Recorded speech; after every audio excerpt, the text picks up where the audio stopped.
Narendra Modi government ने ई रूपी launch कर दिया है। ई रूपी हर्ष होता क्या है, इसका फायदा क्या है और सबसे ज्यादा जरूरी इसका स्टॉक मार्केट में क्या फायदा आने वाला है, इस वीडियो में आज सब समझने वाले हैं। Hi guys, my name is Harsh Goyla and I'm an investor, trainer and mentor in stock markets और आज ई रूपी के कॉन्सेप्ट को क्लियर कर लेंगे। ठीक है, अब आगे बढ़ने से पहले सबसे पहले देखते हैं यार प्रॉब्लम कहाँ है, दिक्कत कहाँ है। दिक्कत आती है सरकार पे। क्यों? जो हमारी सरकार है, and this is with every government I would say, बहुत इनएफिशिएंट है विद मनी और ऑप्टिमम यूटिलाइजेशन तो बिल्कुल भी नहीं है। ठीक है, अब मैं आपको एक स्ट्रक्चर समझाता हूँ कि गवर्नमेंट काम कैसे करती है। सबसे पहला कोई पॉलिसी लेवल पॉलिसी रिलीज होगी, सेंट्रल गवर्नमेंट या स्टेट लेवल, तो मैं मानता हूँ सेंट्रल स्टेट लेवल एक है। उसके बाद सपोज पॉलिसी रिलीज हो गई कि यार इतना एडवांटेज लोगों को मिलना चाहिए, वो जाएगा मिनिस्ट्री को। वो मिनिस्ट्री होता है हेल्थ डिपार्टमेंट हो, फाइनेंस मिनिस्ट्री हो, चाइल्ड एंड वेलफेयर हो, डिपेंडिंग ऑन की जो भी स्कीम है वो जाएगा मिनिस्ट्री को कि हमने सरकार बोली इतने पैसे इकट्ठे कर रखे हैं, आप हेल्प करो।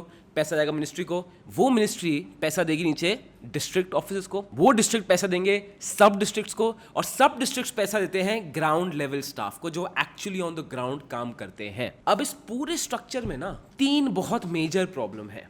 सबसे बड़ी प्रॉब्लम ये है इज लीकेजेस। सबसे पहला मिनिस्ट्री लेवल पे लीकेजेस होंगे मनी के, डिस्ट्रिक्ट लेवल में मनी लीक हो जाएगा, इसमें लीक हो जाएगा। अब अगेन मेरे पर कोई फैक्ट्स नहीं है टू प्रूव दिस, बट आप भी जानते हो, मैं भी जानता हूँ, हम हिंदुस्तान में रह रहे हैं। अगर सरकार ने बोला है कि 1 करोड़ सबको मिलना चाहिए, do you think 1 crore is going to reach the people?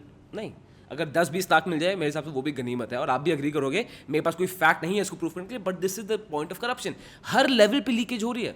दूसरा, इस जो पूरे स्ट्रक्चर में प्रॉब्लम है वो प्रॉब्लम ये है कि गवर्नमेंट कैन नॉट ट्रैक कि फंड्स कहाँ यूज हुए हैं, बिकॉज ये ऑन पेपर अगेन आपको बड़ा सिंपलिस्टिक लग रहा होगा, but if you actually go on the ground, India जैसे देश में गवर्नेंस करना पॉसिबल, क्या बोलूँ, बहुत ज़्यादा डिफिकल्ट है, बहुत ज़्यादा डिफिकल्ट है। WHO को भी प्रॉब्लम हो जाती है यहाँ पे। It's almost impossible for the government to track कि पैसा कहाँ कहाँ गया है, इम्पॉसिबल। एंड थर्ड पॉइंट ना, जो हमेशा हर चीज़ लोग सरकार को ब्लेम करते हैं, हर चीज़ में गवर्नमेंट की गलती नहीं होती है। प्रॉब्लम है लोग, हम जो है हिंदुस्तानी लोग क्या करते हैं, आपको पता है हम जुगाड़ में माहिर हैं। तो बहुत बार ऐसा देखा गया है कि health and develop, I think child and welfare की स्कीम थी, don't quote me on this, but ये जो मुझे याद है ये था कि जहाँ पे जो भी घर में जब प्रेग्नेंट औरतें हैं उनको एक्स्ट्रा पैसे जाएंगे फॉर कि उनका बच्चे का न्यूट्रिशन अच्छा हो, वो पैसे फैमिलीज को मिले। उन्होंने पैसे किसी और चीज़ में खर्च कर दिया, खाने पीने में खर्च नहीं किया। अब स्कॉलरशिप्स बच्चों को दी जाती थी, पैसों के साथ बच्चों जाके स्मार्टफोन खरीद के लाते थे, तो वो भी पैसे यूज़ नहीं हुए। टॉयलेट्स के लिए गवर्नमेंट ने पैसे दिए थे विलेजर्स को, उन विलेजर्स ने या विलेज ने वो पैसे किसी और चीज़ में यूज़ कर लिए। तो सबसे बड़ी जो तीन प्रॉब्लम है, लीकेजेस इन ब्यूरोक्रेसी, ठीक है, उसके बाद फंड्स का कोई ट्रैक नहीं है, एंड थर्ड जो फंड्स जो आ भी रहे हैं उनका ऑप्टिमम यूज़ नहीं हो रहा है, जिनको फंड्स मिल भी जाते हैं उनका यूज़ प्रॉपर है ही नहीं। ये तीन मेजर प्रॉब्लम है जिसके वजह से परफेक्ट यूटिलाइजेशन ऑफ मनी तो हमारी गवर्नमेंट में है ही नहीं। बट अब ये चेंज हो रहा है, कैसे? बाय ई रूपी। अब समझते हैं ई रूपी क्या होता है। ई रूपी क्या ये क्रिप्टो करेंसी है? नहीं। क्या ई रूपी एक वॉलेट है जैसे पेटीएम वॉलेट? नहीं। ई रूपी एक वाउचर है। वाउचर क्या होता है?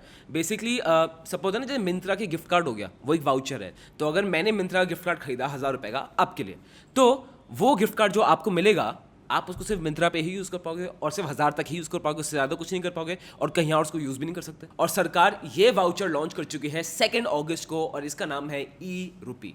अब मैं दोबारा टेबल खोल रहा हूँ। इस टेबल पे आप देखोगे कि जो सेंट्रल स्टेट गवर्नमेंट हो गया, जो अभी सिचुएशन में सेंट्रल गवर्नमेंट है, वो डायरेक्टली ई वाउचर्स दे देगी बेनिफिशरीज को। मिनिस्ट्री के पास जाने की जरूरत नहीं है, देन डिस्ट्रिक्ट के पास जरूरत नहीं है, सब डिस्ट्रिक्ट के पास नहीं है, ग्राउंड स्टाफ की जरूरत नहीं है, वो डायरेक्टली बेनिफिशरीज को मिल रहा है। तो सबसे बड़ा प्रॉब्लम जो लीकेजेस का है वो सॉल्व हो गया, पैसा लीक नहीं होगा, बेनिफिशरीज के पास आ जाएगा फोन पे क्या आएगा, उनके पास आएगा QR कोड या SMS।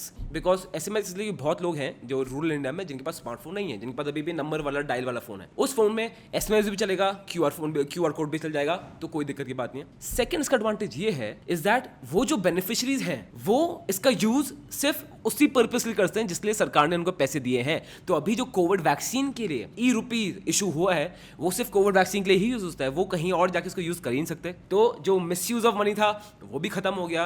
एंड बेस्ट चीज थर्ड, कंप्लीट मनी ट्रैकिंग। क्यों? सरकार को पता है उन्होंने कितने पैसों के ई रुपये इशू किए और कितने पैसों की रिडीम किए लोगों ने, वो भी पता है। तो गवर्नमेंट को पूरा पता रहेगा हमने अगर 1 करोड़ का इशू किया और 1 करोड़ का रिडीम हो गया तो पैसा एकदम सही जगह यूज हुआ है और पूरा यूज हुआ है। तो utilization of money and full worth of money पूरा ई रुपी से अचीव होता है।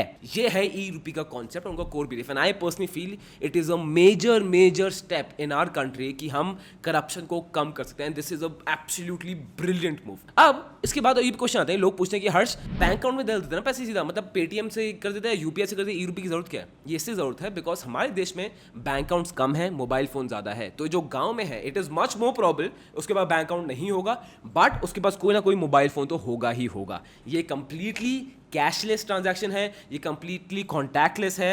As of now it seems to be perfect. अब अगेन एनालिस्ट बोल रहे हैं कि इसके ड्रॉबैक्स भी हो सकते हैं बिकॉज लेट्स बी ऑनेस्ट, हम हिंदुस्तानी है और हम कुछ भी कर सकते हैं, जुगाड़ में सबसे ज्यादा तेज है, राइट? जो कुछ एनालिस्ट बोले इसका ड्रॉबैक क्या होता है कि कल को सपोज वेंडर के पास रिडीम कराया, वेंडर सेटिंग हुई, वेंडर वो किसी को पैसे दोबारा वापस कर देगा या फिर कोई फेक मोबाइल फोन के नंबर आ जाएंगे, तो होने को कुछ भी हो सकता है। These are few things but overall this seems great. अब इसका स्टॉक मार्केट में क्या फायदा होगा? ई रुपी ना एक बहुत मेजर बैरियर ब्रेकर होने वाला है। एक बैरियर ब्रेकर क्या होता है?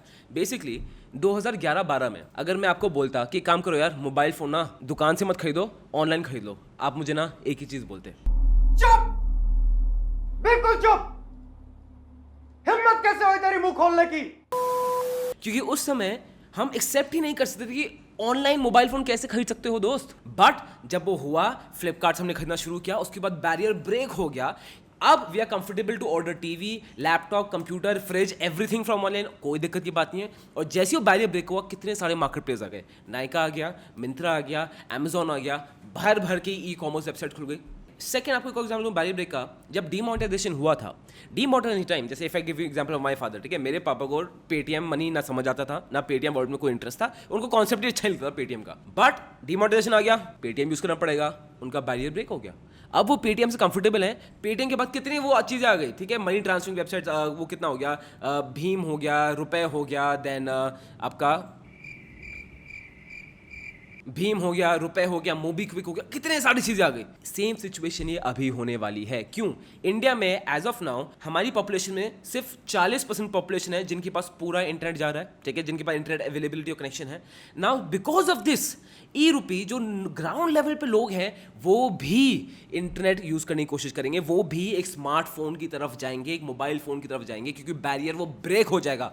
और एक बार बैरियर ब्रेक हो गया दोस्त, demand would be incredible. And you know सबसे बेस्ट चीज क्या है, ये जो सेक्टर होगा ना जो डिजिटल प्लेटफॉर्म को प्रमोट कर रहा है, and this is pushed by the government, तो सबसे बड़ा ट्रिगर है for any stock markets in the world कि जब गवर्नमेंट ट्रिगर कर रही है, ठीक है, ये पुश कर रही है, तो सबसे ज्यादा फायदा इस चीज का किन कंपनीज को होने वाला है?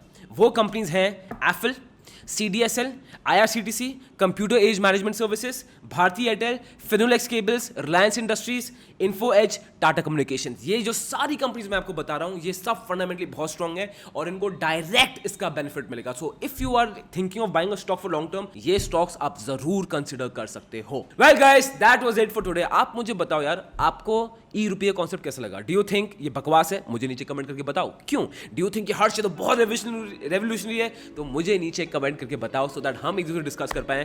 एंड मैं बहुत एक्साइटेड हूं for the future. This is Gola school of finance, financially empowering.